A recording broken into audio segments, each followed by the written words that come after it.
안녕하세요. 산티아고입니다.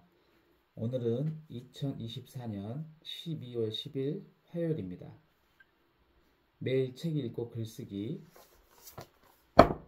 고전이 답했다, 마땅히 살아야 할 삶에 대하여 읽고 있고요. 오늘은 11차입니다. 그 중에 마땅히 살아야 할 삶을 살고 있는가 챕터를 읽고 느낀 점을 같이 이야기해 보도록 하겠습니다. 오늘 읽을 챕터는 고전이 답했다 부제죠. 마땅히 살아야 할 삶에 대하여 이 부분과 일맥상통합니다. 먼저 레프 톨스토이 이반 일리치의 죽음에 관해서 이야기를 하는데요. 어쩌면 내가 마땅히 살아야 할 삶을 살지 않은 건 아닐까, 이 대목을 이야기를 합니다. 이반 일리치는 어떻게 보면 부모가 제시하였고, 그리고 주변에서 마땅히 살아야 할 삶을 이렇게 살아야 되는 삶이다라고 제시한 삶을 살려고 했고, 그리고 가족보다는 어떻게 보면은 부를 위해서, 재산의 증식을 위해서 더 노력을 한 삶을 살았거든요. 그래서 왜 모든 생물은 마땅히 살아야 할 삶을 살고 있는데, 그런데 왜 인간만이 그렇지 않는가, 이 부분에 대해서 이야기를 좀 하고 있습니다. 그래서 이발리치는 가족 대신에 성공에 집착해서 더 많은 돈을 벌기 위해 상트페테르부르크로 떠나지만 사다리에서 떨어지는 사고를 겪으며 옆구리 통증이 시작이 됩니다. 그래서 육체적 고통이 우울증으로 번지고 주변 사람들과의 관계도 더 악화시킵니다. 그래서 이반 일리치의 죽음에 나와 있는 책에 가장 높은 지위에 있던 자들이 좋다고 여기는 것에 맞서 싸우려고 했던 눈에 띄지 않았던 충동, 그가 즉시 억눌렀던 그런 충동이 진짜이고 나머지는 전부 거짓일 수도 있다는 생각이 떠올랐다. 그의 일, 삶의 방식, 가족, 사회적 및 직업적 이해관계 역시 모두 거짓일 수도 있었다 라고 이야기를 합니다. 과연 그러면 이게 아니라면 어떻게 살아야 하는 걸까? 지금을 사는 방법은 무엇인가? 라는 질문을 던지면서 까르페 디엠, 현재 이 순간에 충실하라, 이걸 이야기합니다. 그래서 충실하다에 대한 사전적 의미를 찾아보면서 내용이 알차고 단단하다는 얘기죠. 이거를 확인하시고 알차고 단단해지기 위해서는 생산을 해야 한다.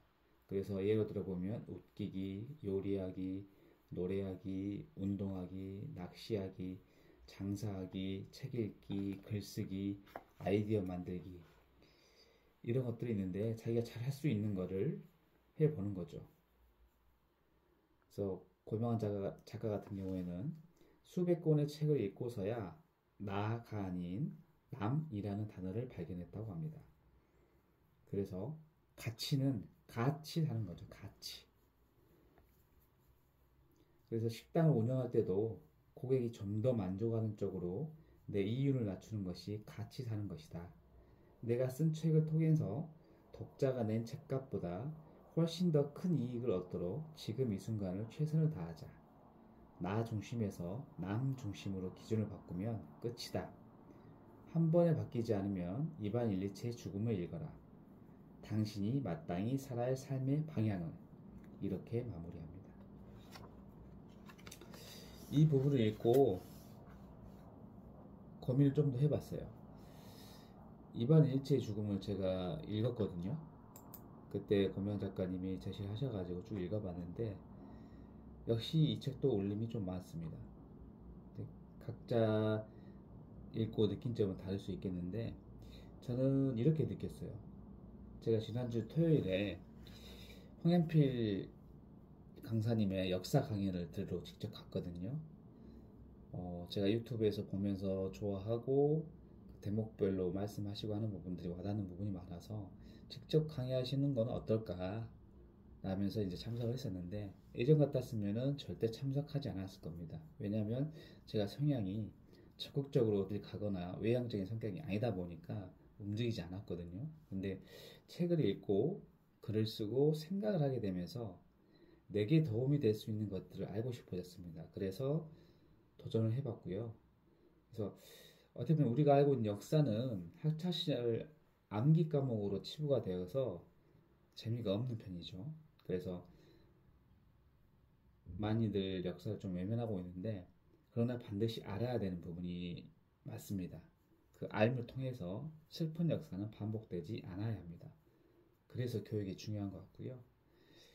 지금 현실 정치가 이러한 역사의 단면을 보여주고 있는 것 같아요. 44년 만에 비상계엄이라는 정말 무서운 게 발동이 되면서 지금 전국에 있는 광장으로 지금 시민들이 다 모이고 있잖아요. 그래서 저도 지난주에 광장으로 나가봤습니다. 마음이 너무 무겁더라고요. 집에서만 있기는. 그래서 강연 후에 광장으로 나가서 역사 현장에 동참을 해봤는데, 수많은 사람들이 누가 시키지 않았음에도 비가 오는 추운 날씨에 민주주의 발전에 힘을 보태고 있었습니다. 목이 터져라 구호도 외치고 노래도 부르고 나라의 앞날을 걱정하고 있었습니다. 정말 감동이었습니다. 과연 그분들은 누가 시켜서 나왔을까요? 절대 그렇지 않거든요.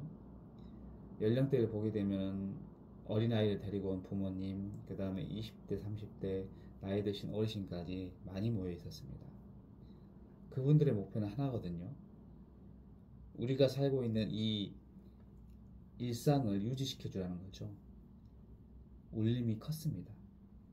이렇게 마땅히 살아야 할 삶의 방향은 각자 다르거든요. 제가 느끼는 것, 그리고 여러분이 느낀 것 다를 수 있습니다. 그게 잘 찾아지지 않는다면 책을 친구로 만들어서 항상 곁에 둬야 되는 것 같아요. 그래서 항상 생각해 보고요. 그러한 생각을 자꾸 하다 보면은 내가 살아야 할 삶을 반드시 찾게 되는 것입니다. 저도 지금 짧은 기간이지만 이런 과정을 거치면서 많이 배우고 있거든요. 책에서는 작가들이 많은 이야기를 합니다. 인생의 궁극적인 목적은 부가 아니다.